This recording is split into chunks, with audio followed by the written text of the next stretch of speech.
3, 2, 1, 0. Live. Live?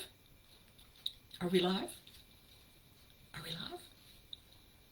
Somebody wave. Are we live?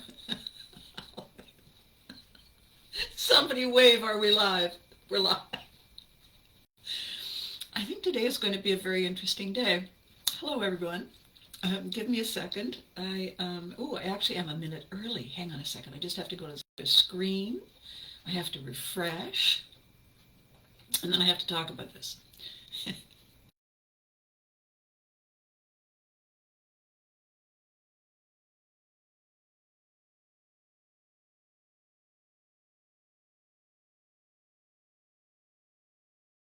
This. Okay, here we are. Good morning. Good afternoon, good evening. Hello, everyone. Welcome, ta-da.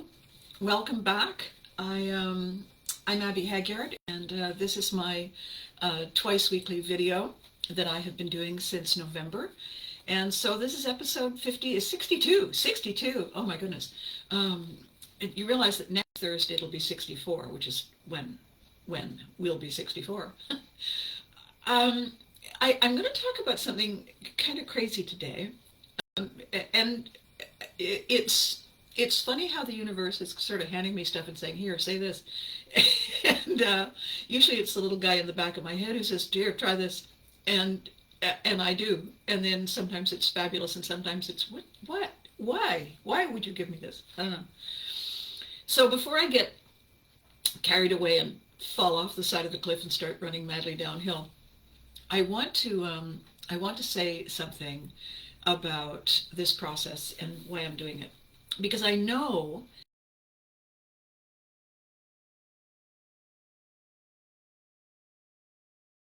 which is what we all do. We all assume that we've taken several steps down the path and everyone is with us, except that everyone isn't with us. They have things going on in their lives. So it's really good so often to remember that somebody may have just stopped by for the first time and they're staring at the screen saying to themselves, what on earth is she doing?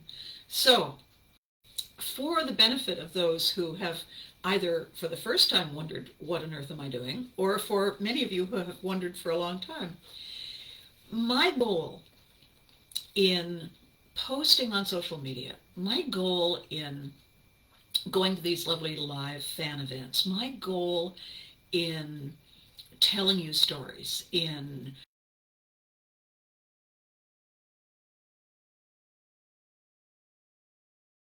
part of my rebrand, my update, my refresh on the work I did for a long time, and very happily and very successfully, until that chapter closed. The thing that has not changed ever from then until now is me. I have not changed, and occasionally somebody says, you look the same. Thank you. Thank you very much. Let's all take a moment and thank the Viking DNA. I have not changed in terms of who I am and what I do. What has changed is how I do it. What has changed are the platforms that are available to do it. And when you want to change the way people see you, it's so important to remember that people choose to buy into the version of you they first saw, the one they knew in high school.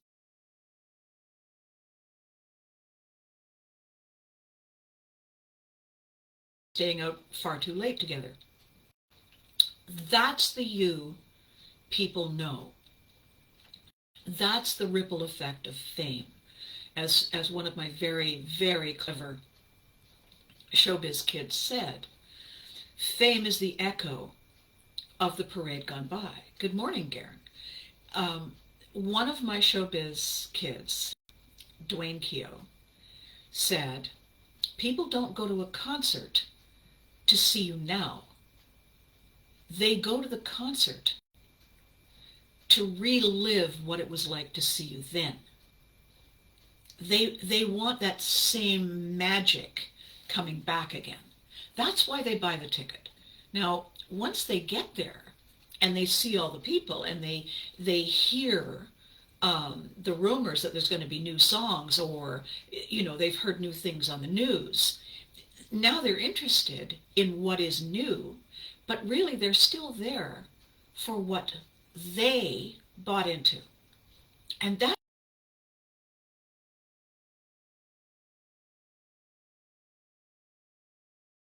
know you.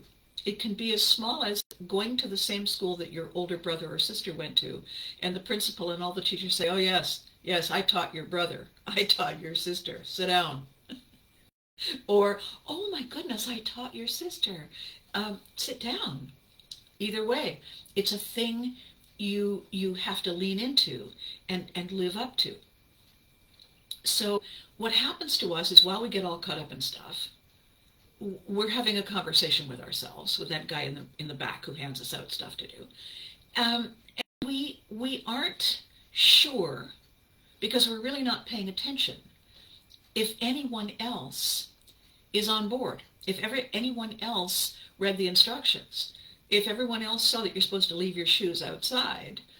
They didn't see that, or they ignored it, or whatever, and that's why they're wearing their shoes. There's all this stuff that we need to remind people of every time, every day.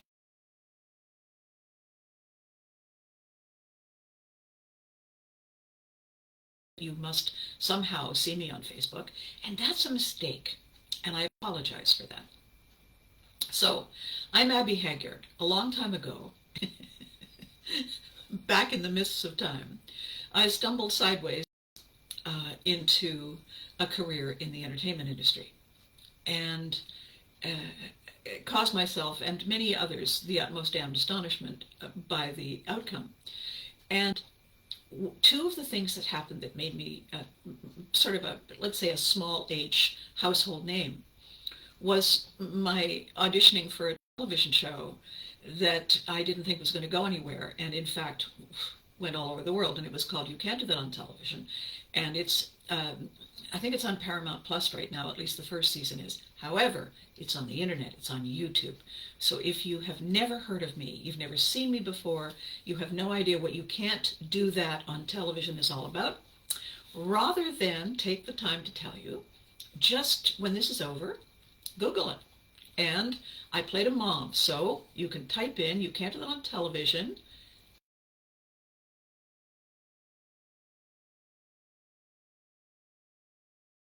Tune voices, and I did a bunch of them. And that put me into a whole other world of talking to people who become famous without being recognized by the way they look, because they're famous for their voice. So when you get into that kind of world, it's a kind of a topsy-turvy experience to be famous, even though nobody knows it's you. You get the benefit without maybe the following, and sometimes that's good, and sometimes you kind of wish that they knew who you were. The other thing that I did for a long time was I wrote books. Sometimes I ghosted books for other people, sometimes I just edited their books, sometimes I wrote books for myself under my own name. And one of the things that I did a lot of was I was an author mentor, an author whisperer. And what I did was keep usually first-time authors, and sometimes repeat offenders, on the path. Keep them from making those assumptions that leave people behind. Keep them from making the kind of mistakes that end up being a waste of time. And there's quite a huge audience for that. It's quite a lot of people who can benefit from that. And the big challenge, the big learning curve, is their willingness to set their ego aside and be teachable. Because it's like when you see those huge ships that are going to dock in an international harbor, the first thing that happens is the harbor master sends out a guy who's called the pilot. And he's the one who knows how the water has shifted and how the ground beneath the water has shifted. And he's the one who takes over controls of the ship and guides it into the harbor. And that's a hard let go for the captain of the ship, who has, quite successfully sailed her from all over the place, and now I'm handing it off to this guy, and who the hell is he? And, what does he know? And the answer is, he knows how to dock your ship without hurting anything. And so we give up the controls. When a person is willing to do that, when they're willing to see that there is more to learn, then it's a pretty cool outcome. So it was a weird kind of career in show business for me. And now the reason I'm back, the reason I'm here, is there's something that I'm good at accidentally, and then I kind of practiced it. And I think it's part of my Viking DNA. The thing is, I'm a fairly entertaining storyteller. I tend to bring a certain amount of did not see that coming to the conversation. And sometimes that's a really nice pick-me-up for people who are not having that exciting a day. So in my moving forward, in learning how to manage myself on these platforms, what I'm doing this for is to create an opportunity for myself to produce more entertainment and to be essentially the standard bearer. When you see those Viking ships and you see that curved serpent? Okay, so on this Viking ship, it's a redhead guiding that ship into the harbor. And I'm bringing you with me. I'm bringing as many of you with me as want to come. You're not going to be shanghaied. You're not going to be knocked on the head and dragged aboard the ship and you wake up 1,000 miles from the dock. This is an open invitation to you to be part of the adventure. And if you want to know more about the adventure, you can, when this is over, you can Google StoryMeTV.com. That's the website, and that's what this is all leading to and for. So, the reason I'm holding up the Lana Frey book today is because it's a great story. It's a great backstory, and it's a wonderful illustration of the topic today. And the topic today is facing the wrong way. And why that gets us in trouble. I don't know if you're aware, I don't know if you've been seeing this on social media. There's this whole crop.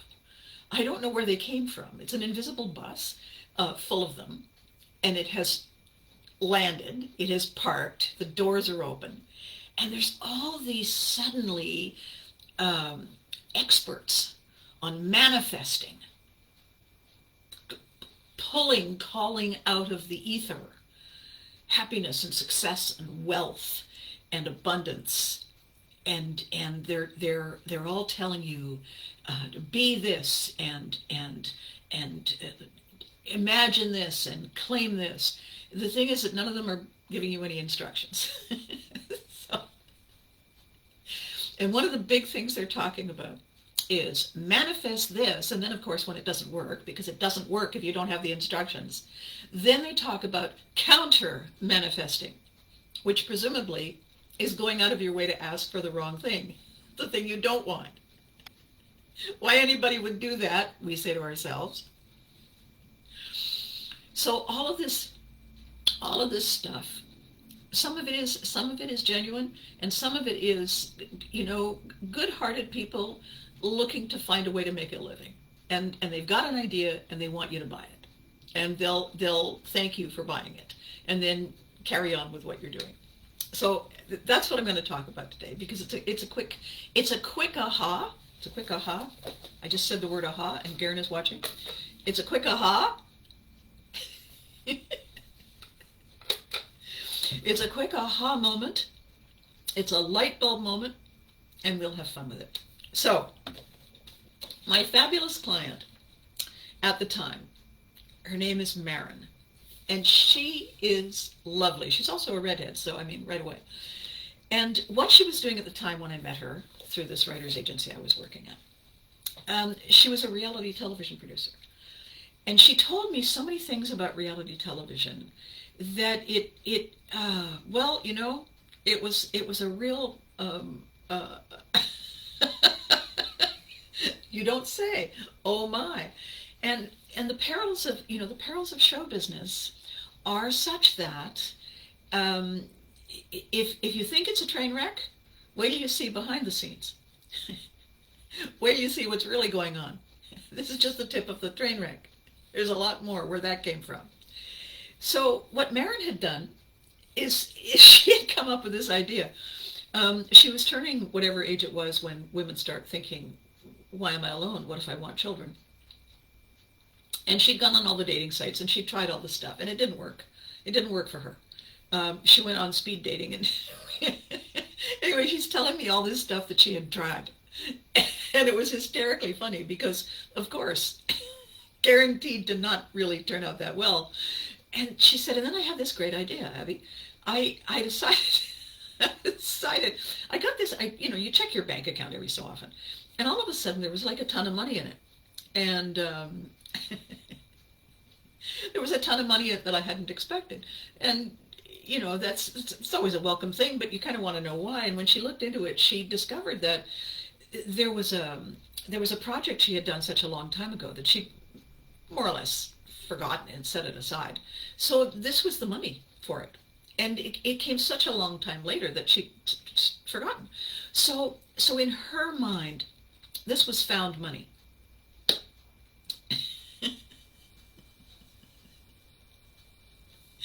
And she decided what she was going to do was send an email to all of her friends with an offer. I forget how much money it was. Let's say it was $10,000, which is a lot of money. Not a lot of money if you're doing a commercial. You're producing a commercial for television, and you know it's the residual check. I got a couple of those myself, and it was a wonderful day, I can tell you. I'm just clicking off this thing that is telling me I should find another career. She said to me, so I had this idea that I would send an email to all of my friends, all the people I knew, and tell them that I was going to create a contest. This email was announcing a contest among my friends. And the contest was this.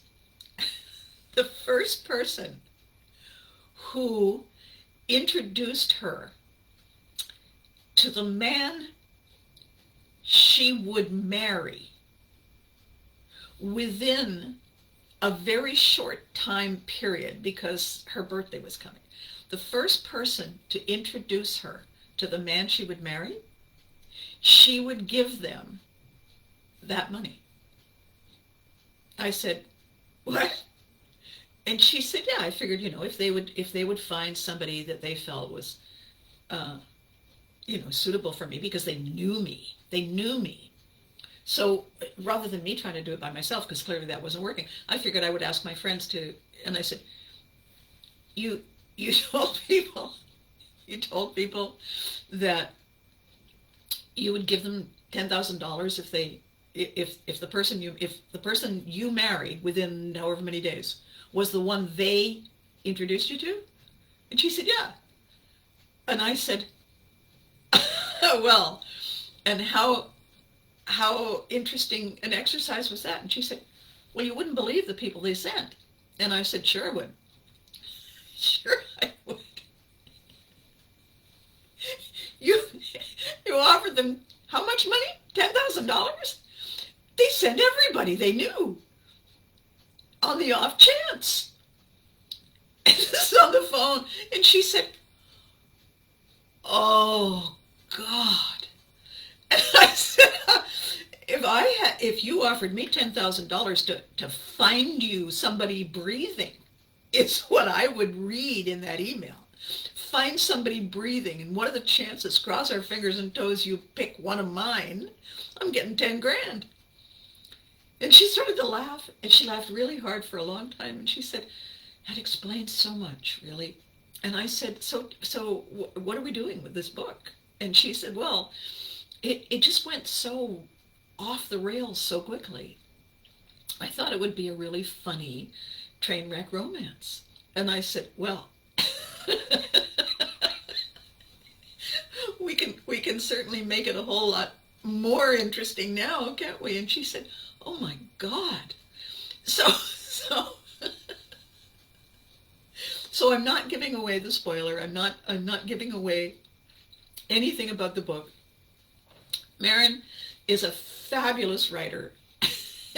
It's called Lana Frey and the Grand Plan, and it was her birthday yesterday. And this lovely book is on Amazon. And if you want to read a train wreck and know as you're reading it that I was that little guy in the back of her head handing out stuff. What about this, and why don't we add that? As her author whisperer.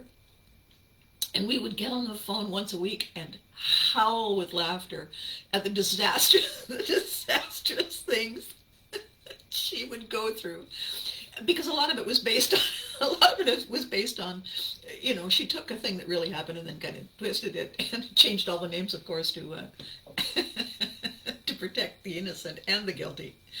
And it's a lovely story, and it's such a great illustration.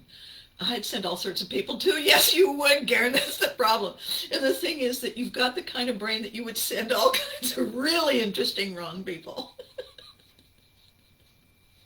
I mean, there are certain people I would never ask, deliberately for that reason. For those of you who are wondering who I'm talking to, so Garen is watching this, and he's responding and commenting, as I want all of you to do. Karen went to a high school, a performing arts high school, and a very sizable percentage of that population of the student body was batshit crazy. I mean, you would never want them standing behind you for all of the really interesting ideas they would come up with, which today has made them really creative, dynamic, fun people to know, and when they work for you, they bring to the job, to the table, to the responsibility, they bring really fresh perspectives, and they are on fire. They are self-igniting. You don't need to wind them up at all. They are self-winding. And so periodically, if you're watching and you read Garen making a comment and you think, the hell is that? It's one of those questions, Garen, I'm sure that nobody has really ever been able to answer, was that all the students who came out of Canterbury who were so colorful and interesting, were they that way when they went in, or did Canterbury have anything to do with it, or was it a kind of a blend? So here's the thing I want to talk about today. And when I talk about it, I have the feeling you're going to say, well, how did I not see that? And the answer is, we're all busy, and we're all caught up in putting one step in front of the other to get to the other side. Quite often, we forget to look up and say, ooh, how long has that been there? How long have I been going in this direction? When clearly, so here we go. Much like Lana Frey. Oh my God. We either forget the initial idea, or we assume that everybody is on board with what we're doing to achieve that initial idea. Either way, it creates confusion. I will explain. I have done this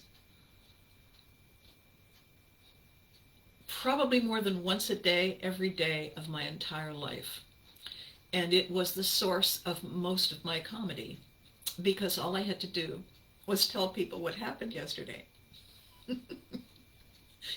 Where do you get these things? Mostly I would just wake up. Sometimes I leave the house. Because I would assume that if I saw this, everybody else did. I'm not sure why I thought that, but I did. And it isn't true. It isn't true. Every author who became a client of mine, I would say, and who is this book for? And the answer would almost always be, well, everyone. Everyone needs to read this book. And the reply I would give them is, well, no, not everybody. You know, if you want to write a book on the care and feeding of newts, I can pretty much guarantee that somebody who is trying to get a solution to the fact that their leg inside the cast is itching, and they're looking up a solution for that because they can't reach down inside the cast to scratch their leg. If they're looking that up on the internet, they're not going to say, oh, look, it's a book on the care and feeding of newts. Yeah, that'll probably help. See, that's not your client. That's not your audience. And once you remind the author that they have gone too far down their own path, and you bring them back to the very beginning, why am I writing the book? What is it for? What is the challenge that it addresses? They say, oh, yes. And that changes everything about the way they package what they're going to say. And I help them through that. I show them, I help them navigate their way through those wrong assumptions. I am the pilot you bring onto the ship to help you dock it in an unfamiliar port. That's what I do. That's my analogy, and that is what I do. I do it as a writer. I do it as a mentor. I do it as a ghost whisperer. I do it as an author whisperer. I do it as an actor, as an entertainer. I remind people of the initial plan. I grew up on a farm, but it was yeah. Oh, I have to stop reading Guerin stuff while I'm talking to you. It's very distracting. So here's the thing in a nutshell, and then I will extrapolate.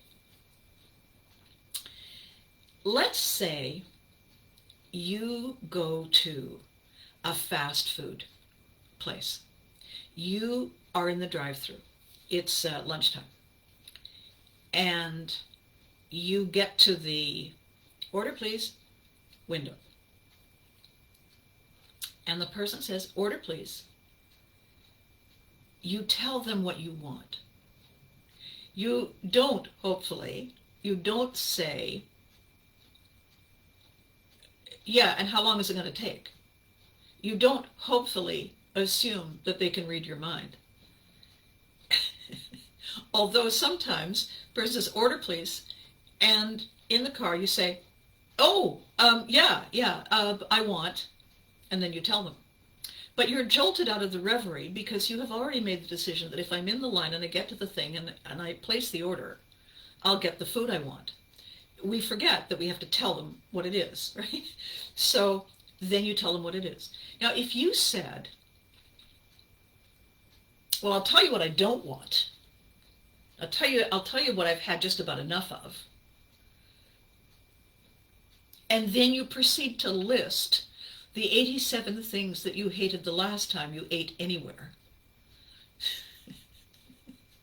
And I certainly am not going to put up with any more of the, and the other thing is, how hard is it to get the thing hot when the other thing is hot? I mean, really, if you sat in your car and you ranted, and the poor helpless person on the other end couldn't get a word in edgewise, and they can't deal with the next person behind you until you shut up, very likely you wouldn't hear that person's voice again. You would hear another voice, probably the manager, saying, excuse me, ma'am, excuse me, hello? And you would say, yes? Look, this is the manager. If you're not prepared to order the food, we need you to drive on ahead because there are other people. I am ordering. Well, actually, no, you're not. What you're doing is you're telling us your life story. And really, we just want to know what you want to eat now. We just want to know what you want to eat now. And the person behind the wheel suddenly realizes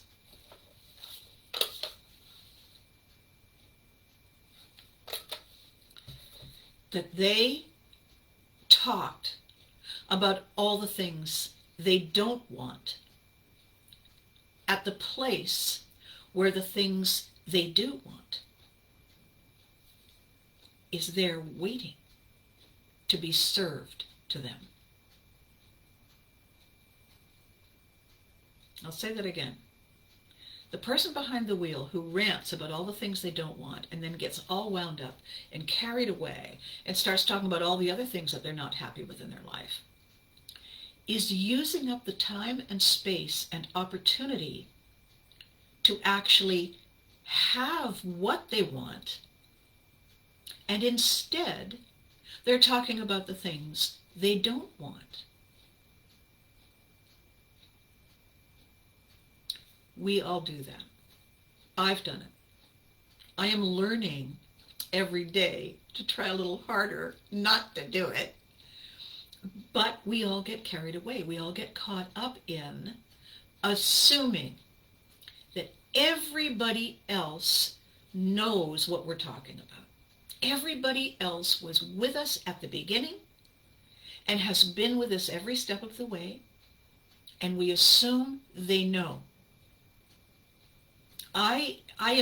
It's easy for me to assume that when I go on my Facebook page and I say, hey guys, I'm going live, and then I go live on my Facebook page, it's easy for me to assume that anybody watching knows all the other videos. They know everything else I've said. They know why I'm doing it. And that's really foolish, because every day I'm getting new people. And by the way, thank you every day, all you new people. Because all you lovely regulars are saying to people, you should watch Abby's stuff. It's kind of cool. And for which I'm very grateful. So this conversation today is designed to talk about how hard we are working, how challenging things can be on any given day, and all we really want is a happy ending at the end of this day, so that we can, sit down in the evening, put our feet up and say, yeah, that was pretty cool. I had a good day. Really, that's what we want. How we get carried away is by getting caught up in things we didn't see coming, things we assumed wouldn't happen. We get caught up in the moment, the moment, the moment. We forget that the moment isn't supposed to be driving us. We are driving the moment. How do I know that? Well, it's our moment, really. So here's the second part of the drive up to the drive-through to order the meal. If, let's say, you weren't that woman or guy, anybody can do it, who is not willing to let go of what has just happened. They need to vent, they need to voice it, and this might be the first person all day who has said, how can I help you? And the unspoken opening remark is, you can help me by letting me vent and blow off steam so I can clear my head and move forward. Really, that's what's in their head. They just don't say that out loud. They forgot. They should. So here's the other part of this, oh my God, aha. When we pull up and they say, place your order, please. And you say, I'd like a hamburger. And they sell 47 different kinds of hamburgers. And they also have a policy where they will make it your way. And the person on the other end, when you say, I'll have a hamburger, what kind of hamburger? What kind of hamburger? Well, just a... And then you realize what the mistake you're about to make. And you say, oh, sorry, okay, I'll have the double who's it with the thingy trio. And the person says, what about options? And you say, oh, options. Yes. Yeah, we have a list. It's right there on the screen. Do you want pickles? Yeah. Do you want this? Yes. Do you want that? No. No, God, no. No, my mother... No, I don't. No. And what about this? And shall I supersize the what's it? And did you want to drink with that? And blah, blah, blah, blah, blah.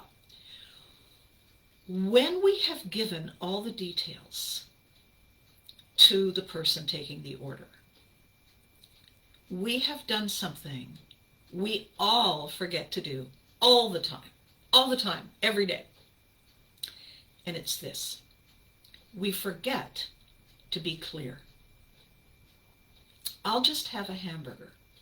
Seriously?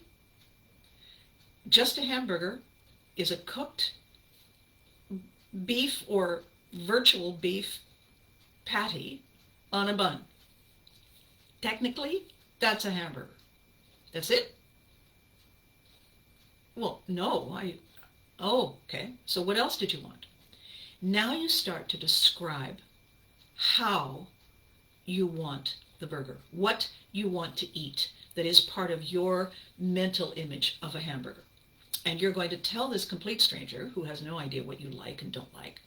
And that allows them to place the order, and it allows the person who is creating the thing to put all the stuff in it that you like. If we take this away from the fast food place, and we sit you down with somebody who's going to build you a custom home. Do you want windows? Sure. How many windows? How big? Do you want them on all sides of the house? Do you want them in between the walls, in between the rooms? What? Decisions. The more clarity you provide, the more detail you offer, the closer the design is going to come to your expectation. Did you want shutters on the windows? Oh, what kind of shutters can I have? Well, you can have this and this and this. Oh, could I do this with them? Yes. Awesome. Can I come in blue? Yes. Now this house that you're going to pay for, that you've always wanted, is going to resemble the house you have in your head. That's interesting, isn't it? And I think, that you're sitting there saying, well, duh, Abby. And the thing is, though, we all make the mistake of not providing the detail when we want something specific. So, let's go back and talk about these people who have become life coaches. I met a girl once.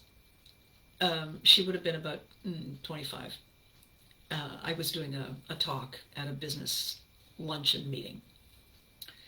And she put up her hand to ask a question. And I said, hi, who are you? And she said, my name is Thing. And what do you do? I'm a life coach.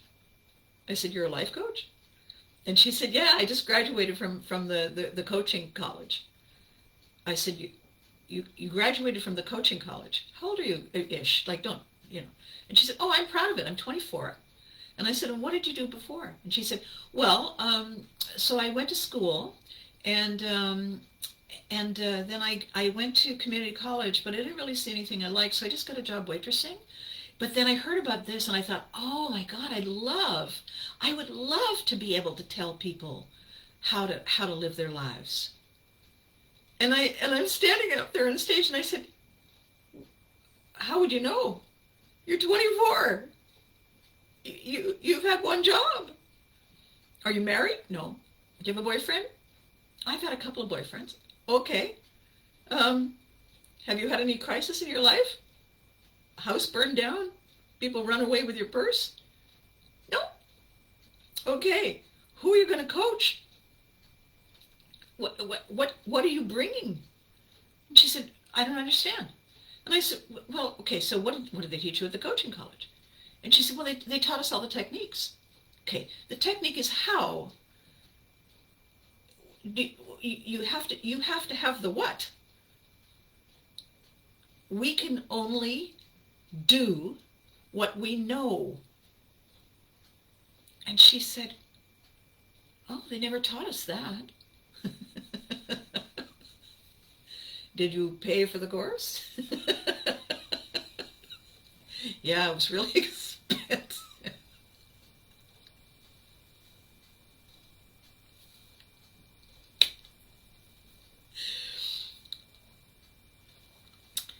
We have an idea in our mind of what a thing is going to look like. And when we do the work to be very clear in expressing, in defining what we want that thing to do and be and look like, we have a greater chance of making it happen. When we think we know what we want and we don't put any effort into making it clear, we increase the opportunity to be bitterly disappointed. When I said to myself, I'd like to be famous on television, I could have added a few more details. When I got sued by somebody with an axe to grind, people like you need to be taken down a peg. When I was on the receiving end of one of those frivolous lawsuits that, oh hey, made all the headlines. I'm not laughing because it was funny. I'm laughing at my failing to do the work. When I got sued and it was in all the headlines, I should have been much more clear when I said out loud, I'd like everyone to know my name. I should have said, yeah, in a good way. I should have done a little bit more back work so that people didn't spit on me on the street without knowing the full story. We forget that everyone isn't walking with us every step of the way, that everyone isn't making the same assumptions we make. When I was a little girl, my dad the Viking used to say, everyone makes an effort. No, sorry, incorrect. Everyone has to make an effort. We all have to make an effort. He never said most people don't. Many of them won't, even if you put a gun to their head. If he had added those two details, I would have had a lot more ammunition, a lot more preparation, a lot fewer bitter disappointments. I assumed that if everyone is supposed to, then everyone would. You see the flaw. You see the flaw in my thinking.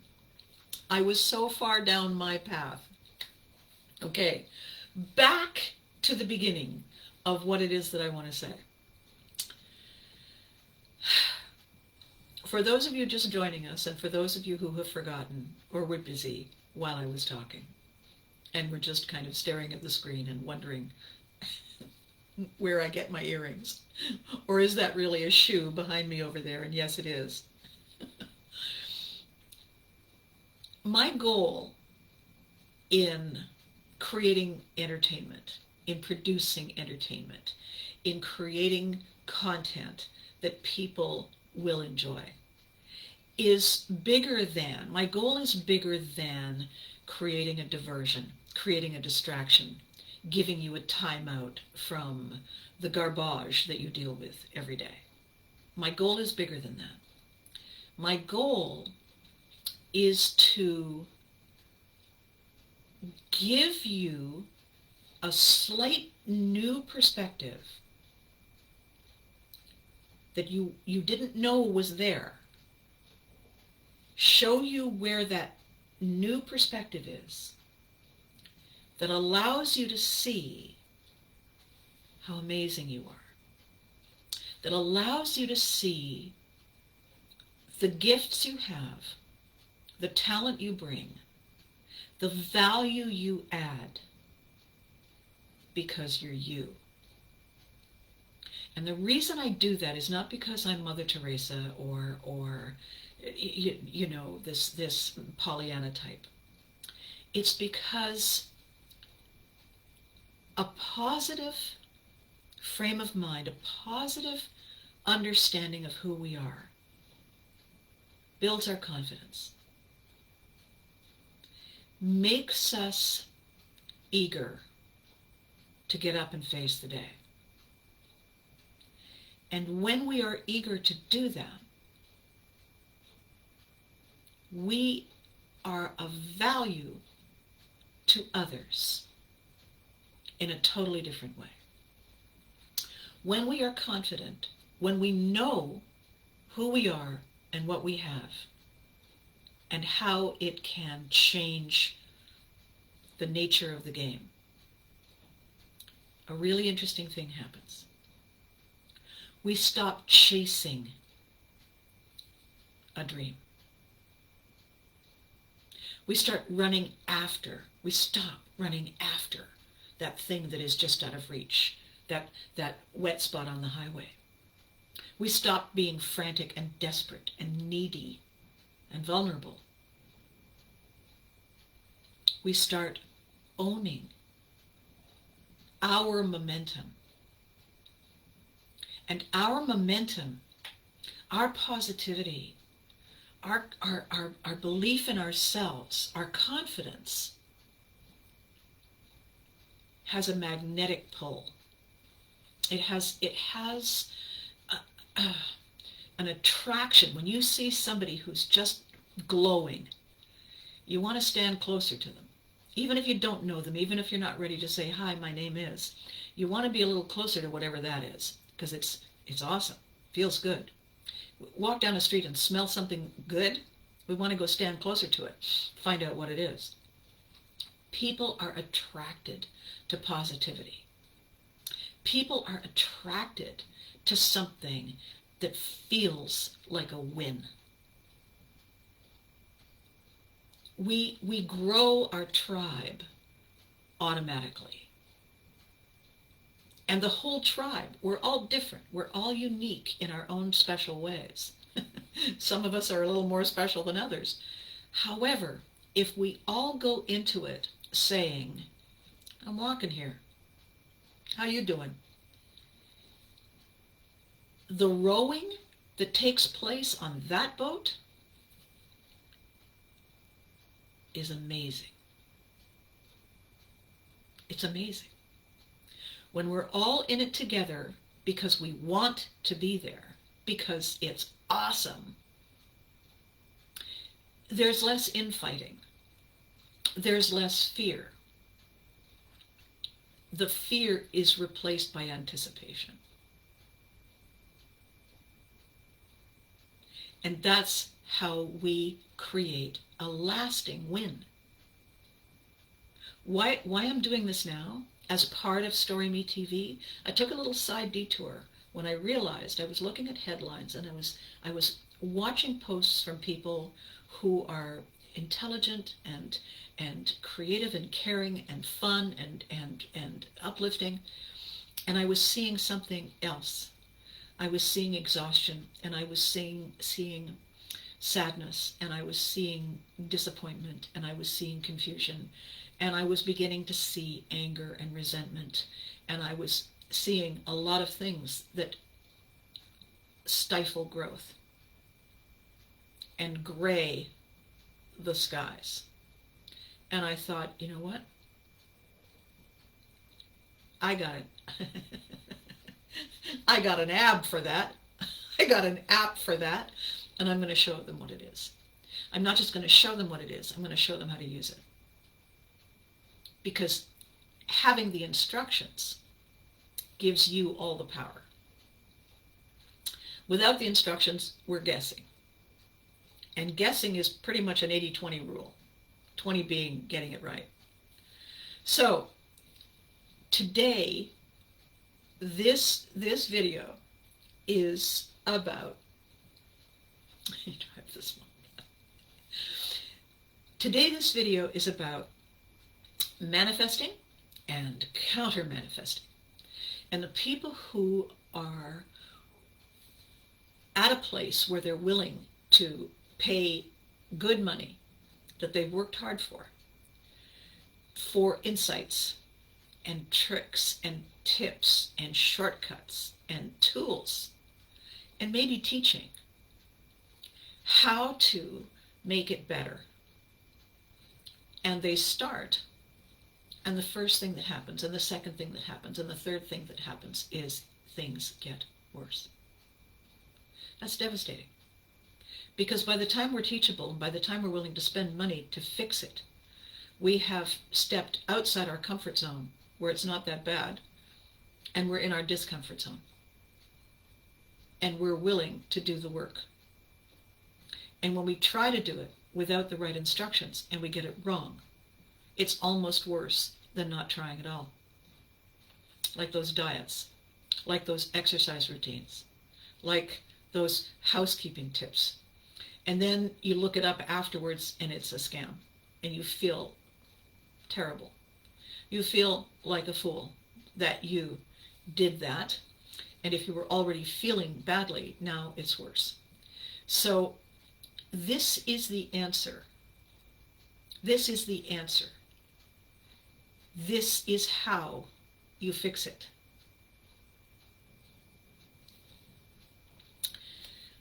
We have three brains. The brain that does 95% of the work is a subconscious brain. It deals in pictures. The other thing it does is it deletes negative words and terms. Why does it do that? Because the negative words and terms don't help define the picture. I want a hamburger. What do you want on it? Well, I'll tell you what I don't want on it. The brain deletes it. It's waiting for you to tell it what kind of hamburger. What it's going to do when you tell it is go get the picture of that hamburger. And as you focus on that picture, it happens. Instantaneously? No. It does happen. When you lean into an idea, when you focus on the idea and you are very clear about the idea, and you are absolutely intent on using your momentum and your positivity and your energy, the things come to us. I had a very, very interesting conversation with somebody the other day. They have been very upset about a process they have to go through. And I said, okay, do you have to go through the process? Yes. Then stop whining and complaining. Because you're creating this toxic stuff. Stop whining and complaining about it. Do the work. Know that you can do it. Know that you're good at it. It doesn't matter that you don't like it. Know that you can do it. Tell yourself each step you complete gets you one step closer to completing the whole thing, and then you don't have to do it again. Focus on doing it well. That's it. Literally the next day, I get a message. You're not going to believe what happened. You are not going to believe what happened. What happened? I got a call. Somebody wants to help me. Shazam. There you go. you said to yourself, I'm going to make this happen. I'm going to stop complaining. It's not getting me anywhere. You stopped spinning your wheels, and oh look, if you stop spinning your wheels, your little vehicle and your momentum brought you closer to it. And then it just seemed to appear out of nowhere, like magic. Counter manifesting is the complainer in the line telling people what she didn't want. I want a hamburger. Okay. What kind of hamburger? I don't want this, and I don't want this, and I don't want that, and I don't want that. Brain says, I guess that's what she wants.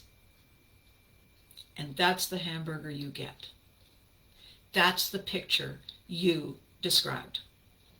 That's the picture the subconscious brain took away. It didn't hear that you don't want gooey cheese. It heard gooey cheese. Take the conversation away from the fast food place. The brain doesn't hear that you don't want a relationship with a cheater. It hears the word cheater. Ta-da!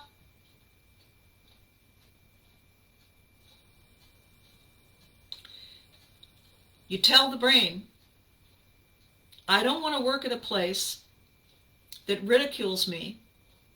I don't want to go to a school where they bully me.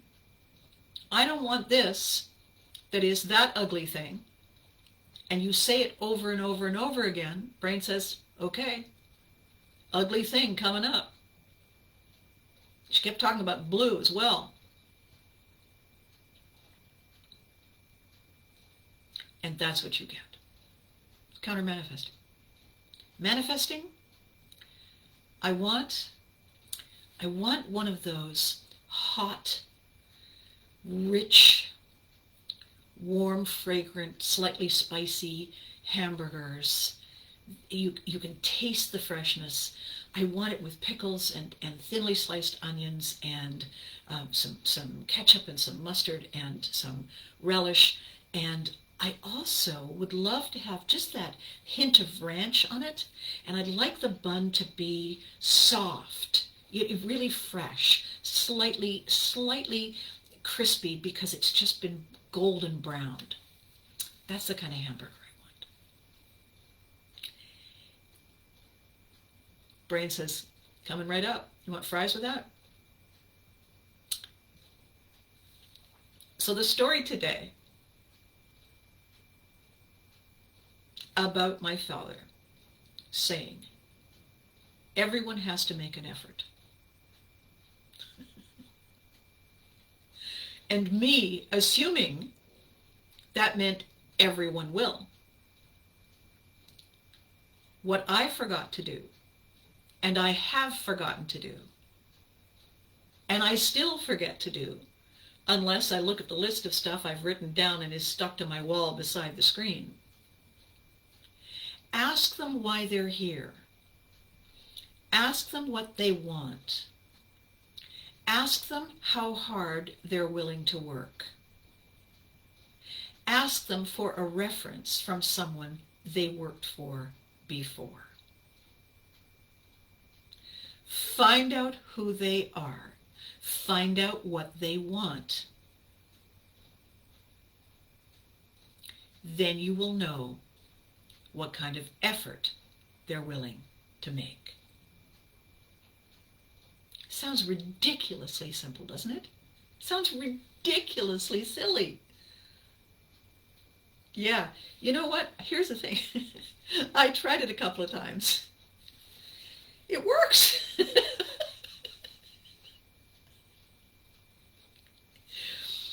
There's no point in complaining over and over and over again.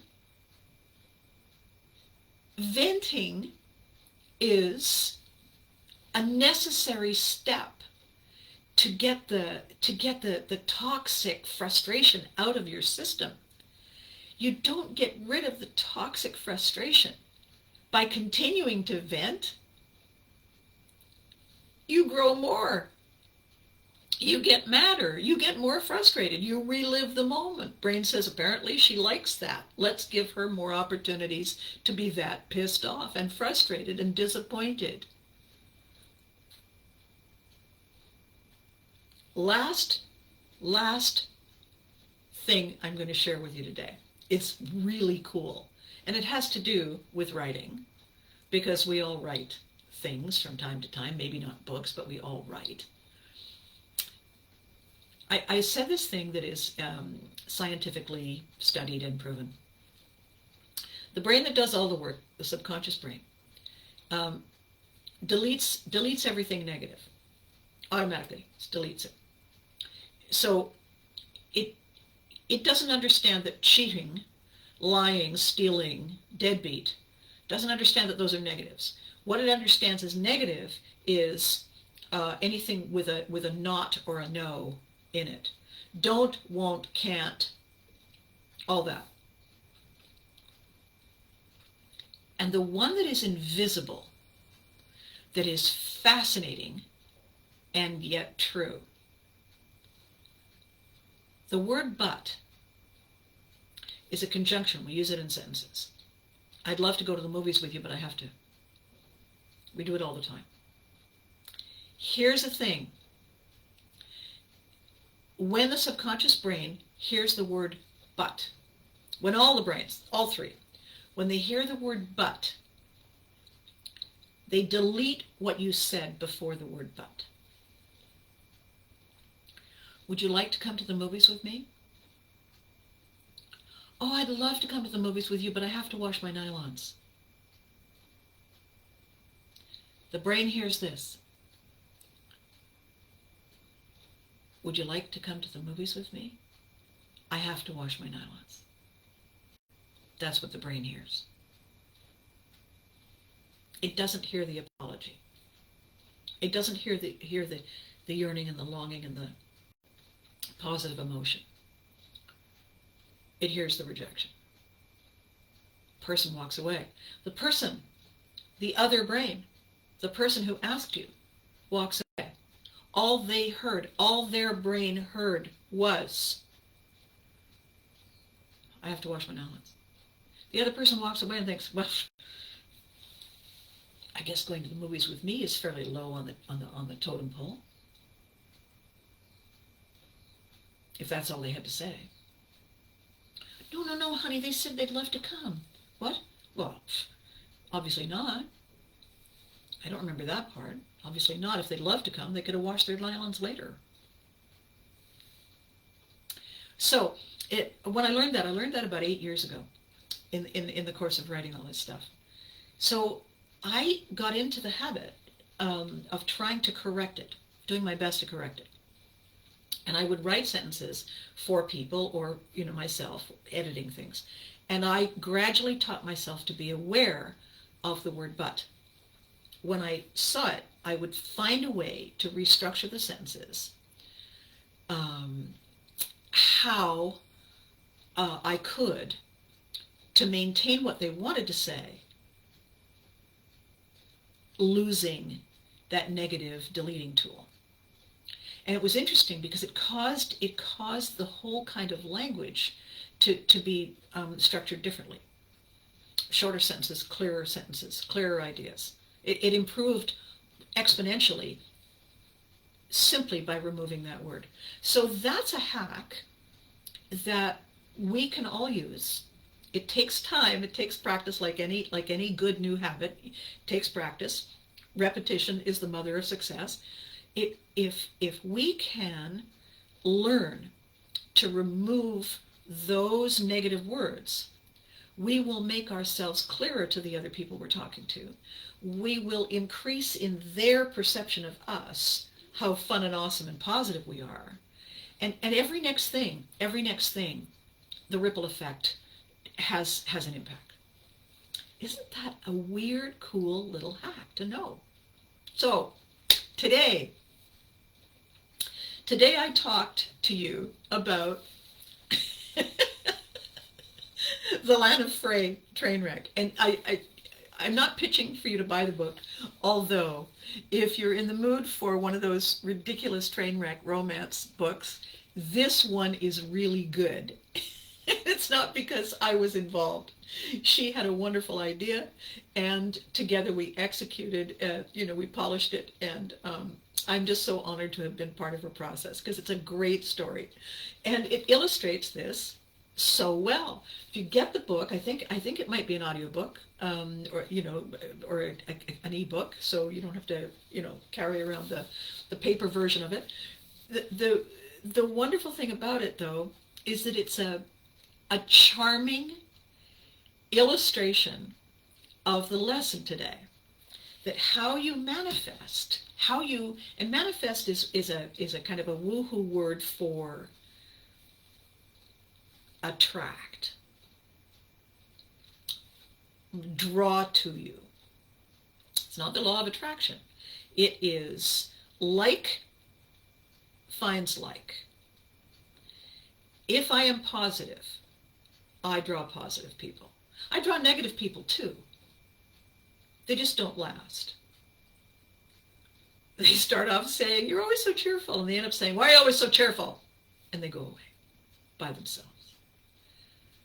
When you want all this other stuff, and this is again why this is so important to me in this moment, is to entertain, to educate, to encourage, to empower, to invite you to see your value, to see how special you are, how much you matter to me, how much you matter to so many people.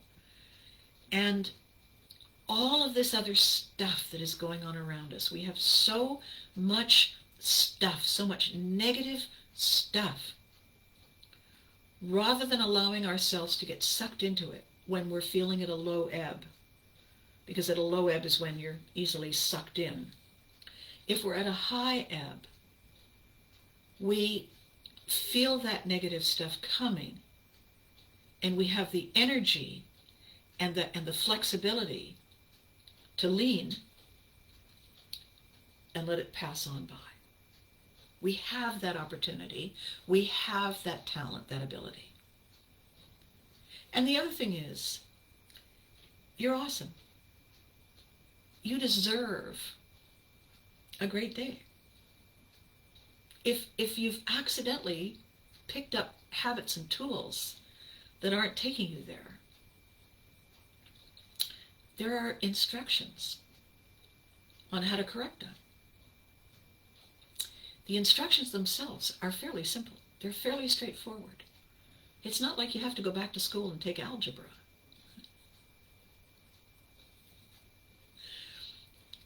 Or string theory.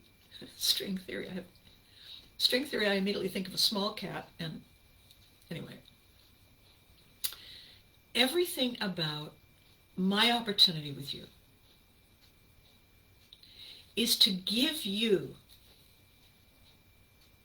the choice to remember me exclusively as Mom, or a Care Bear, or whatever other characters, or the Shoe Lady, or the Viking,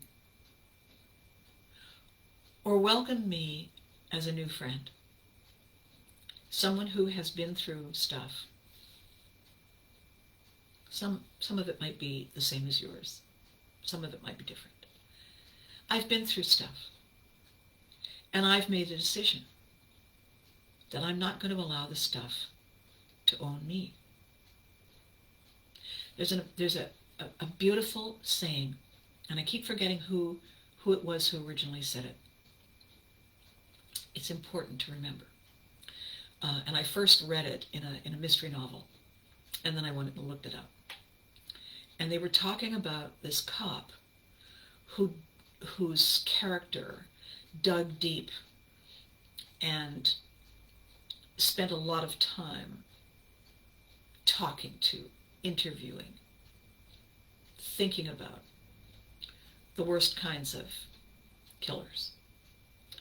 And someone said to him, "You need to be careful. when you look into the abyss looks into you.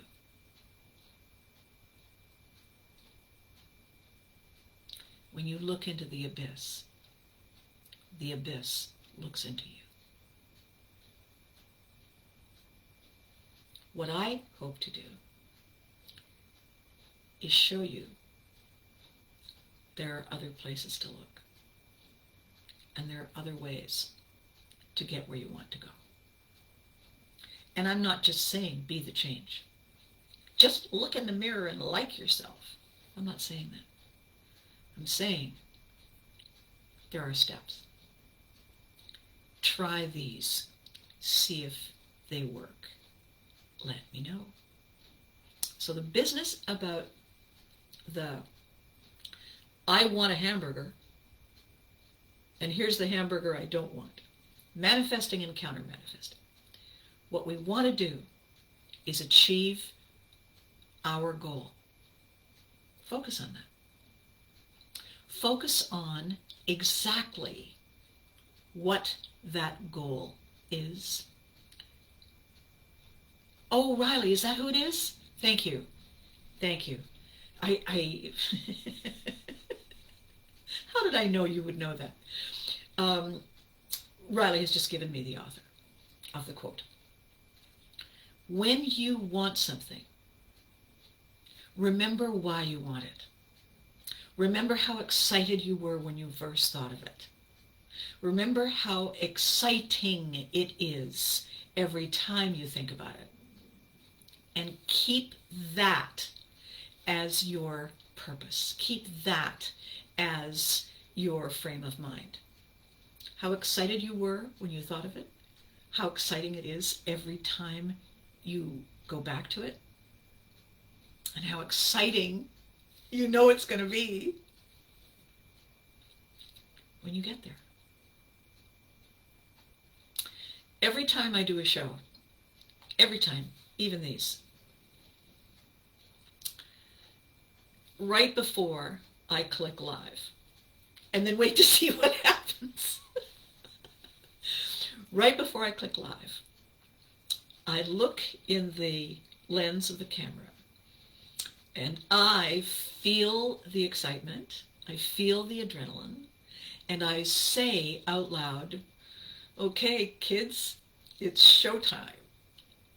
And I bring that back. I bring that back because in my video yesterday, you may or may not have been with us, I said how we bring back our magic, the excitement, is by using an anchor. We find an anchor that immediately gives us that whoosh of excitement and anticipation. And what I use is a mouse pad, because on the mouse pad I had printed a caricature of me done by this brilliantly talented artist who has become my very dear friend. His name is Matt Urquhart. And this is how he saw me.